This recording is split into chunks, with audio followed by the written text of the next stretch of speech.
Hello আসসালামু আলাইকুম viewers, welcome to my new blog video.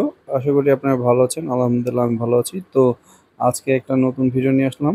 যারা বেগুন চাষ করতেছেন তারা যে প্রবলেমটাতে পড়তেছেন সবচেয়ে বেশি, সেটা হচ্ছে এই যে বেগুন গাছের ডগা কাটে দিচ্ছে।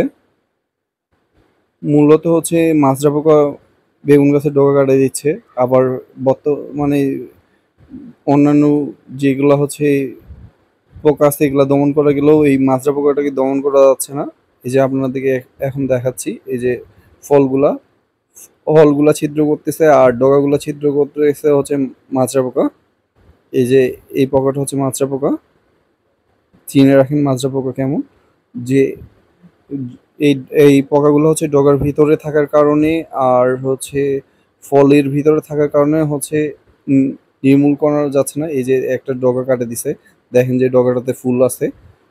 তো এখন এটা থেকে কিভাবে আপনারা বেগুন ক্ষেতকে রক্ষা করবেন, তার জন্য কি কি করবেন সেটা এই ভিডিওতে দেখাবো। যে এই যে দেখতে পাচ্ছেন, আমি একটা বালতিতে হচ্ছে 2-2.5 কেজির মতো হচ্ছে ইউরিয়া সার নিছি। এর সাথে নিচ্ছি এটা হচ্ছে ফুরাটন বা হচ্ছে আপনারা যেই দানা বিষ বলেন সেটা। এখন এটা ভালো করে মিক্স করে নেব। কিন্তু আমি আজকে হচ্ছে হাতে গ্লোভস নিয়ে আসি নাই, যার কারণে হচ্ছে গ্লোভস ছাড়াই মিক্স করতেছি।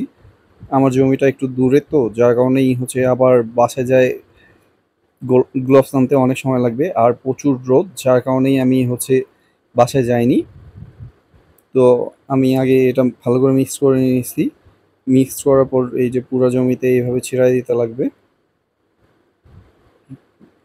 পুরো জমিতে এইভাবে ছিটাইতে লাগবে যাতে সব জায়গায় পড়ে। আর ছিটানোর আগে অবশ্যই হচ্ছে জমিতে পানি দিয়ে নিতে হবে।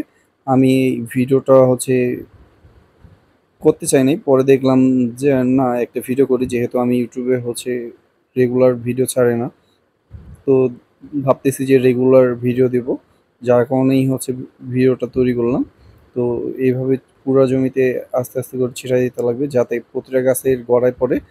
এটা ছিটাই দিলে হচ্ছে কি হবে, যে গাছের যেহেতু নিচে পানি দেওয়া আছে, তো যখন গাছটার রস টানবে বা হচ্ছে তার খাদ্য তৈরি করবে, তখন পানির সাহায্যে বীজটা হচ্ছে গোটা গাছে ছড়ায়ে যাবে। আর যখন গাছটা পুরাটা বিষাক্ত হয়ে যাবে, তখন ইনশাআল্লাহ যে মাজরা পোকাটা আছে এটা হচ্ছে মরে যাবে। অন্য কোনোভাবে মাজরা পোকাকে দমন করতে পারবেন না, যেহেতু ওরা গাছের ডগার ভিতরে থাকে। স্প্রে মারলেও হচ্ছে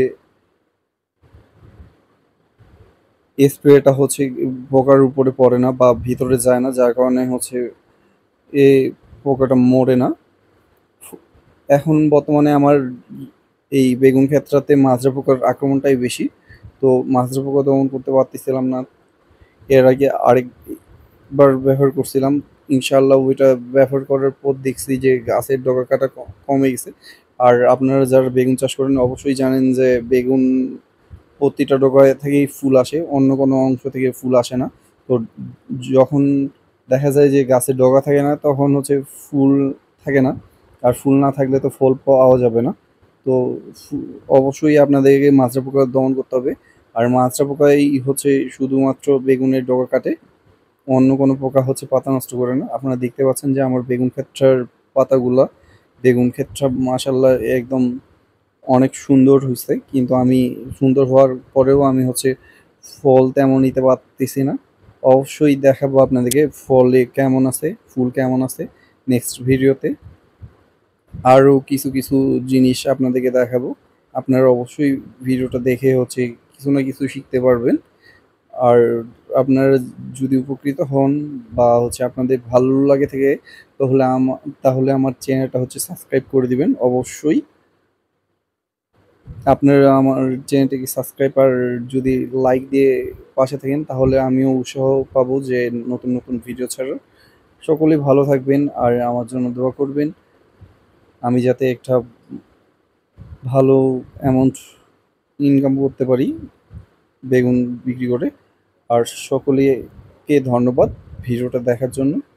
আর বেশি কিছু না বাড়াই, সকলেই ভালো থাকবেন। আসসালামু আলাইকুম ভিউয়ার্স। আর আমার চ্যানেলটা অবশ্যই অবশ্যই সাবস্ক্রাইব করে দিবেন।